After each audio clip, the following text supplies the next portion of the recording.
Assalamualaikum warahmatullahi wabarakatuh. Saya Yudi Pramuko, tukang donat dari Parung YouTuber, tertua di semesta. Alhamdulillah, innal hamdalillah nahmaduhu wa nasta'inuhu wa nastaghfiruh wa na'udzu billahi min syururi anfusina wa min sayyiati a'malina. May yahdillahu fala mudhillalah wa may yudlil fala hadiyalah. Asyhadu an la ilaha illallah wahdahu la syarikalah wa asyhadu anna Muhammadan abduhu wa rasuluhu la nabiyya ba'dah. Wassalatu wassalamu inda asyrafil anbiya'i wal mursalin wal mujahidin Muhammad sallallahu alaihi wasallam wa ala alihi wa ashabihi ajma'in, amma ba'd. Ya Rabb, anugerahkanlah pemimpin yang adil di negeri kami Indonesia, sepotong surga di Khatulistiwa,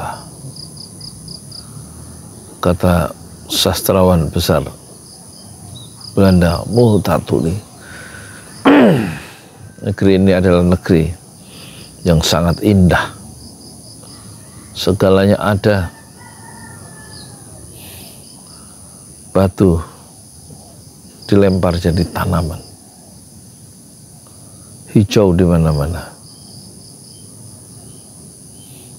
Hanya kerakusan dan ketamakan, sifat greedy manusia yang kemudian menghancurkan kesejahteraan, menghancurkan keadilan, dan menghancurkan kemakmuran, sehingga rakyat masih banyak yang susah kerja, susah cari makan sehari-hari karena kelakuan para pejabat-pejabat yang memperkaya diri sendiri, yang menjauhkan nilai keadilan dari relung hatinya, sehingga tidak mungkin keputusan-keputusan politik mereka itu tercermin rasa keadilan di seluruh bidang kehidupan. Siapa yang bertanggung jawab terhadap rusaknya negeri ini? Orang bilang pimpinan tertinggi, dan siapa yang bertanggung jawab terhadap pemimpin tertinggi itu, sehingga memiliki manuver-manuver politik yang menyusahkan semua, menabrak konstitusi, menabrak etika, menabrak hukum. Kata Zainal, siapa itu, Arifin Mukhtar, kita semua bertanggung jawab terhadap Jokowi. Kita semua bertanggung jawab karena sudah melahirkan Jokowi seperti ini. Salah satunya yang bertanggung jawab adalah Anies Baswedan, karena dialah yang memberikan tempat memuja Jokowi dan memberikan ruang di Universitas Kampus Paramadina dan memuja Jokowi sebagai wali kota yang berhasil, yang sederhana. Tetapi Anies Baswedan sebagai rektor Paramadina saat itu tidak menduga bahwa sejarah, kelok-kelok sejarah berjalan dengan cara yang tidak diduga baik oleh seorang filsuf sekalipun. Dan waktu ternyata banyak membuat perbedaan, dan Jokowi yang dipuja oleh banyak orang saat kemunculannya sekarang menyusahkan banyak orang dan membuat pemujanya belingsatan dan tobat, sekaligus mengecam orang yang dulu dia puja.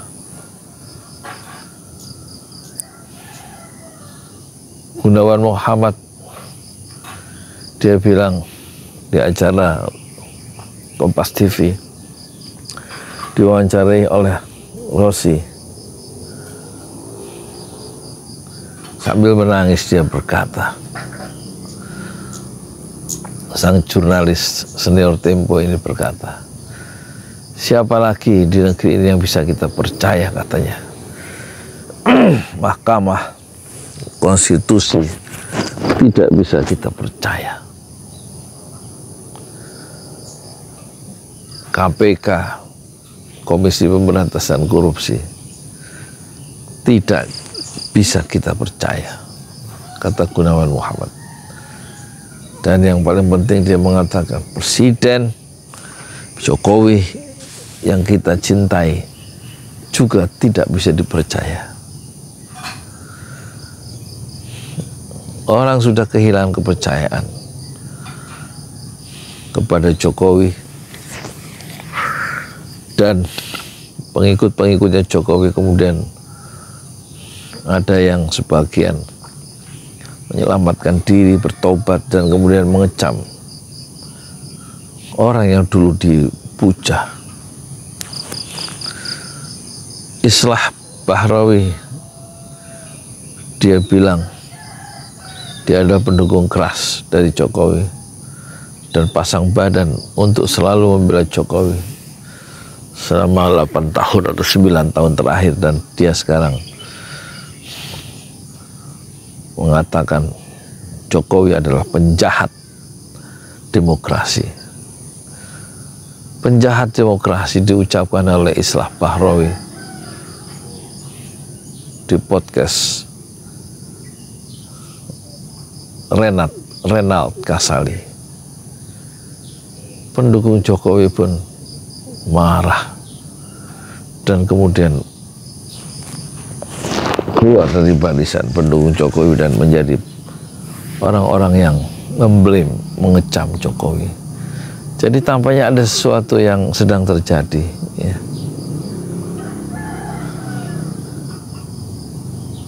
Yang mendasar yang terjadi. Hanya Anies Baswedan masih menganggap Jokowi memberikan inspirasi, dan sekarang dia merasakan manuver-manuver Jokowi membuat dia hampir tidak berdaya, padahal dia disambut di mana-mana saat kampanye. Dan sekarang Anies Baswedan dihajar oleh apa yang disebut kecurangan pemilu. Anies Baswedan sekarang dikepung oleh gelombang kecurangan, dan Anies Baswedan tampaknya menyerah dengan mengatakan, kita tunggu perhitungan resmi dari KPU yang akan bekerja selama 35 hari, dan jangan segalanya harus disimpulkan dengan segera, dengan quick count. Ada waktunya.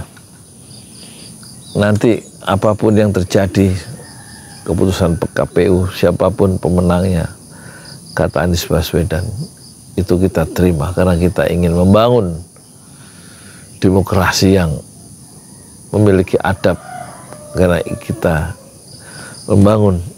ingin membangun demokrasi yang penuh dengan etika. Caranya adalah menerima hasil atau proses demokrasi, apapun hasilnya. Dengan cara itulah kita membangun demokrasi yang penuh adab.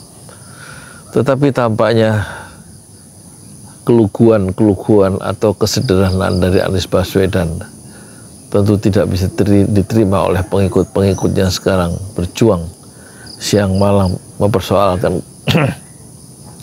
kecurangan yang dilakukan oleh rejim ini dalam pemilu. Ternyata sudah dipersiapkan, ya, kemenangan itu 2-3 tahun sebelum pencoblosan, dengan cara mengangkat penjabat sementara untuk level gubernur dan juga bupati wali kota, semuanya adalah direstui oleh Jokowi, dan pejabat itu tidak dipilih oleh rakyat. Alasannya memang darurat, tapi darurat bisa sampai 2,5 tahun. Itu juga satu permainan yang melenakan, dan Anies Baswedan tentu tidak sadar bahwa itu permainan politik yang canggih ya. Ada 190 kepala daerah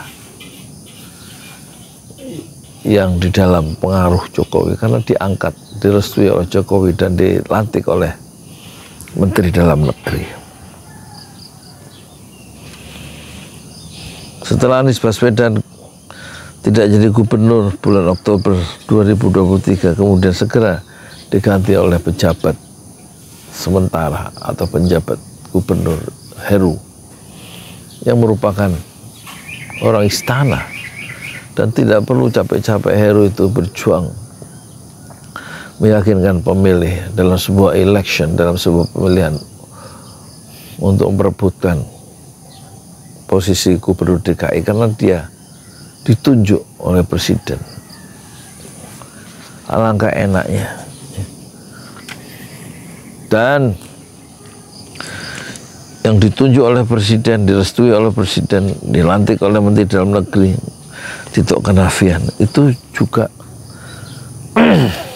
semuanya tentu orang-orang yang direstui itu haruslah setia pada Jokowi, dan jumlahnya hampir 50% dari kepala daerah yang seharusnya kepala daerah itu dipilih dalam satu official election dalam pemilihan umum, tapi mereka diangkat. Dan inilah yang disebut sistem pengendalian yang diciptakan oleh Jokowi menurut Gatot Nurmantio. Penjabat-penjabat yang diangkat itu, yang tidak dipilih melalui election, melalui pemilu, melalui pilkada, itu ada satu cara rejim untuk mengendalikan situasi dengan memasang orang-orang yang bisa diarahkan sehingga nanti memenangkan pertarungan dalam Pilpres 14 Februari 2024 yang baru saja berlangsung, dan tokoh-tokoh civil society dan semua elemen sebelum pemilu pun sudah mencium gelagat yang kurang baik udara negeri ini, sehingga kampus-kampus itu juga bersuara menyerukan seruan moral terhadap pemerintah. Kampus-kampus besar, kecil, menengah seperti Unpad, ya kan, kemudian UPI,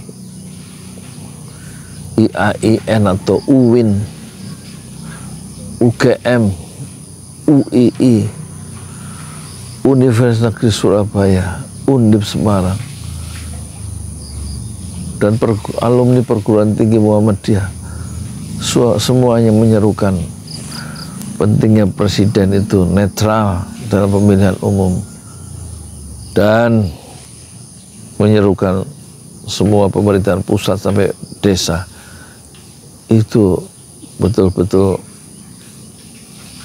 menjaga independensinya, tidak memihak paslon tertentu, tetapi Jokowi sendiri dengan gagah, dengan berani, dengan gagah dan berani di hal yang mengatakan presiden itu berhak untuk kampanye, dan presiden termasuk menteri-menteri selain berhak untuk kampanye juga mereka memihak satu posisi politik yang menghancurkan etika politik di negeri ini dan membuat segalanya porak-poranda karena ketidaknetralan. Sikap yang tidak adil dari presiden membuat kekacauan ya, dalam pemilu, sehingga meninggalkan residu yang sangat berbahaya, yaitu residu itu adalah tuduhan kecurangan yang meluas. Kecurangan itu sudah dicium, terstruktur dari atas sampai bawah, dan menggunakan sistem, ya, sehingga disebut sistematis dan masif, ya. Kecurangan itu berlaku secara nasional. Dan inilah keadaan negeri kita,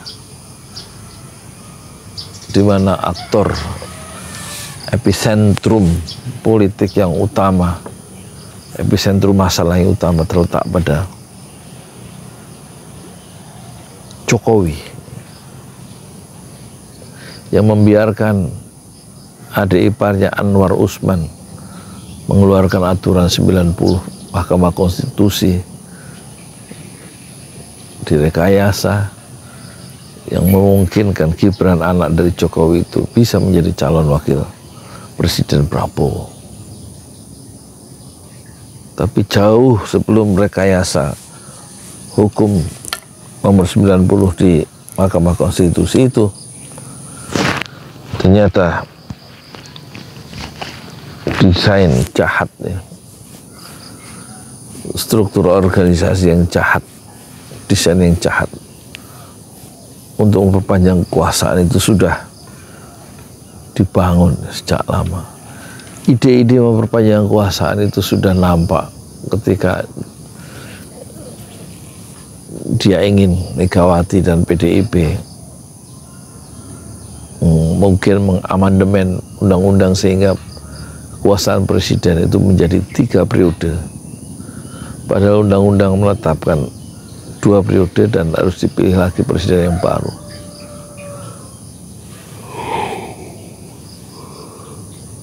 Tapi ya, Megawati itu juga bukan orang bodoh.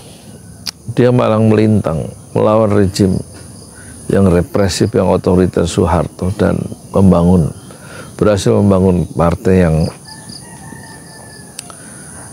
kuat, ya, sehingga menjadi pemenang pemilu tahun 2019, memiliki kursi 128 kursi. Tapi tampaknya serangan-serangan yang dilakukan oleh Bansos dan lain-lain oleh orang-orangnya Jokowi secara sistematis, terstruktur dan masih membuat PDIP sekarang kehilangan, ya, banyak kursi, kehilangan banyak suara di kantong-kantong yang dulu dia kuasai, ya, di daerah-daerah basis yang dia kuasai. Itulah harga yang harus dibayar oleh PDIP yang dulu pernah membesarkan Jokowi selama 23 tahun dan kemudian ditinggalkan begitu saja oleh Jokowi untuk membela anaknya Gibran Raka Buming Raka. Sebuah anomali seorang Jokowi yang merupakan petugas partai PDIP, dia kemudian mendukung anaknya sendiri yang dibesarkan, yang dicalonkan oleh partai lain. Sementara Ganjar yang dipromosikan menjadi calon presiden dari PDIP tidak didukung oleh Jokowi yang orang PDIP. Hanya kerakusan, ketamakan dalam mengejar duniawi, ambisi-ambisi yang berlebihan dalam mengejar kekuasaan, itulah yang kerap sejarah mencatat sebuah pengkhianatan adalah satu kosakata yang akan dikenang dalam sejarah politik Indonesia modern. Pengkhianatan yang dilakukan itu selalu berkaitan dengan ambisi kekuasaan yang nyaris tidak ada yang mengontrol, atau mungkin kontrol itu ada tetapi kenekatan selalu bisa mengubah sejarah. Dan sungai sejarah itu bisa saja sampai ke muara, ke samudera yang luas, Tapi sungai sejarah yang baru dibuat oleh kegilaan itu bisa mengantarkan sang pencipta sungai itu tenggelam bersama sungai sejarah yang dibikinnya sendiri. Itulah yang dialami oleh Soekarno. Dia tenggelam dalam kegagahannya sebagai seorang politisi, dan dia hancur berderai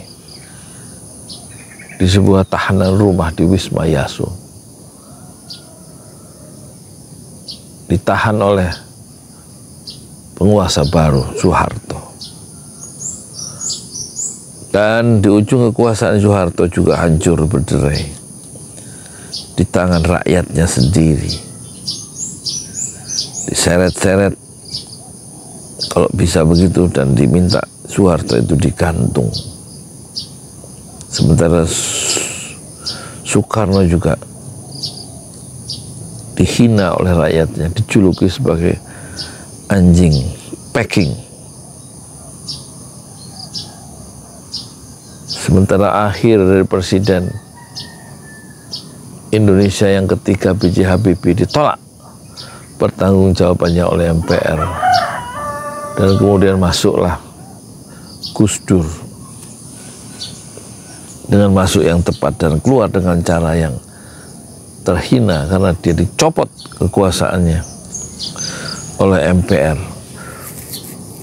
Politik yang ugal-ugalan dari Gus Dur, keputusan-keputusan politiknya yang tidak biasa, dengan cara mengeluarkan dekret presiden yang membubarkan parlemen hasil pemilihan umum. Dekret itu kalau dia disebut sebagai senjata dari Gus Dur, dan senjata itu makan tuannya sendiri, dan dia harus terpental dari istana bikinan Belanda itu di Medan Merdeka Utara.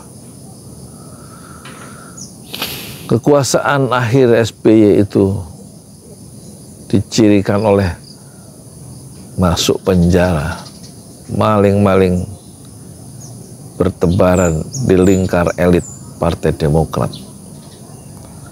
Sementara akhir cerita dari Jokowi terjadi pengkhianatan, ya, baik dilakukan oleh Jokowi dengan meninggalkan Megawati, maupun pengkhianatan yang dilakukan oleh pendukung-pendukung Jokowi sendiri di akhir kekuasaannya, karena mereka pendukung-pendukung keras Jokowi itu tidak ingin tenggelam bersama Jokowi di ujung senja kekuasaannya. Tapi tampaknya Jokowi mempersiapkan satu desain baru untuk memperpanjang kekuasaannya, sebagaimana ciri dari penguasa-penguasa yang otoriter dari zaman ke zaman, selalu ingin memperpanjang kekuasaan. Orang-orang yang memperpanjang kekuasaan itu memang satu watak manusia, ya. Menurut Al-Ghazali, orang yang makin tambah umur itu tambah ingin berkuasa, dan itulah yang terjadi. Vladimir Putin entah berapa puluh tahun sudah berkuasa, mungkin dia akan berkuasa 10 tahun lagi. Dia sudah berkuasa 15 tahun. Erdogan juga begitu, ya. Di era modern ini masih ada orang yang berusaha untuk, ya, memang kekuasaan itu nikmat, ya.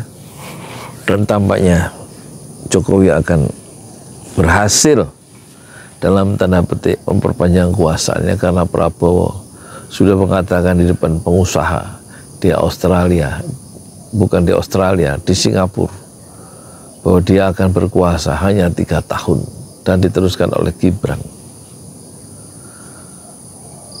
Gibran adalah anak Jokowi. Oleh karena itu, setelah Gibran menjadi presiden, wakil presiden, dan naik jadi presiden zaman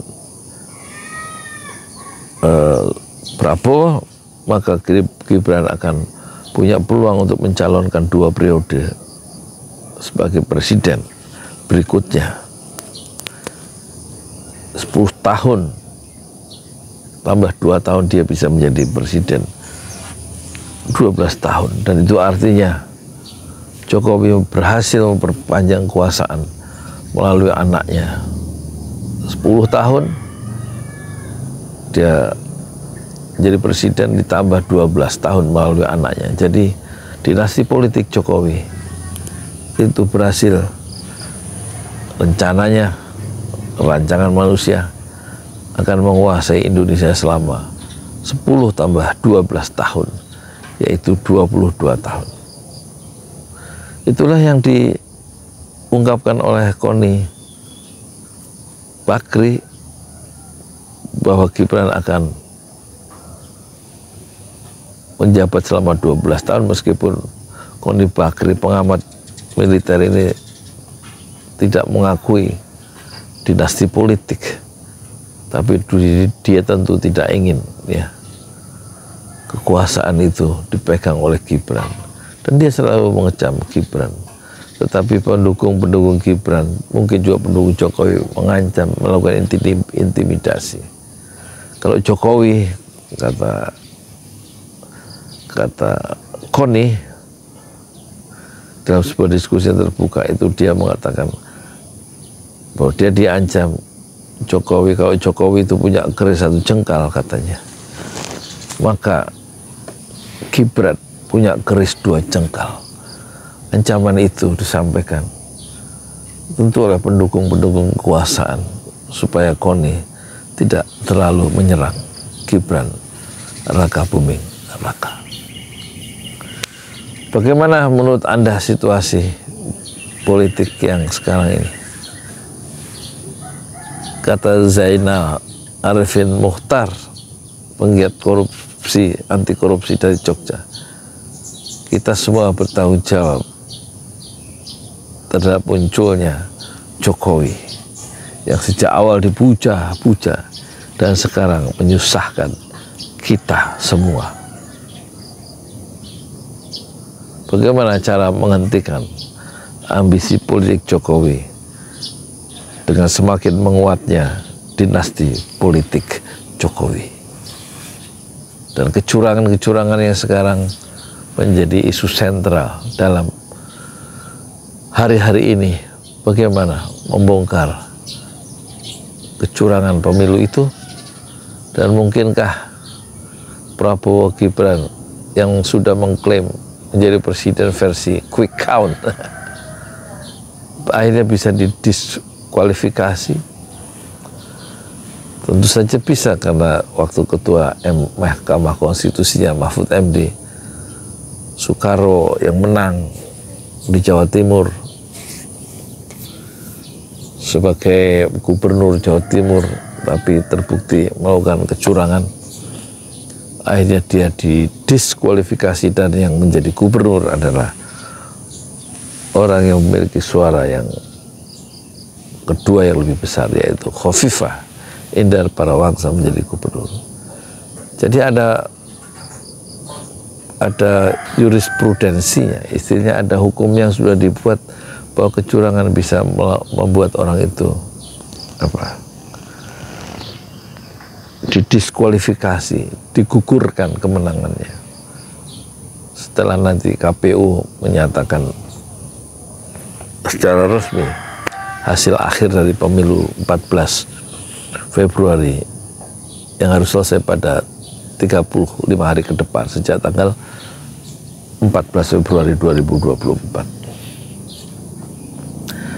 Tapi kalau kemudian kubu Anies Baswedan mengajukan gugatannya ke Mahkamah Konstitusi, di Mahkamah Konstitusi sudah menunggu hakim-hakim yang sudah tidak bisa dipercaya, dan keputusan Pengadilan Usaha Tata Negara TUN kemarin mengembalikan kembali Anwar Usman menjadi ketua Mahkamah Konstitusi. Bagaimana menurut Anda ya kan? Inilah keadaan kita, dan kita semua bertanggung jawab, karena kita semua yang memuja Jokowi sejak dia datang ke Jakarta. Saya Yudi Pramuko, tukang donat dari Parung, YouTuber tertua di semesta Fasbir Sobron Jamilah. Bersabarlah dengan kesabaran yang indah.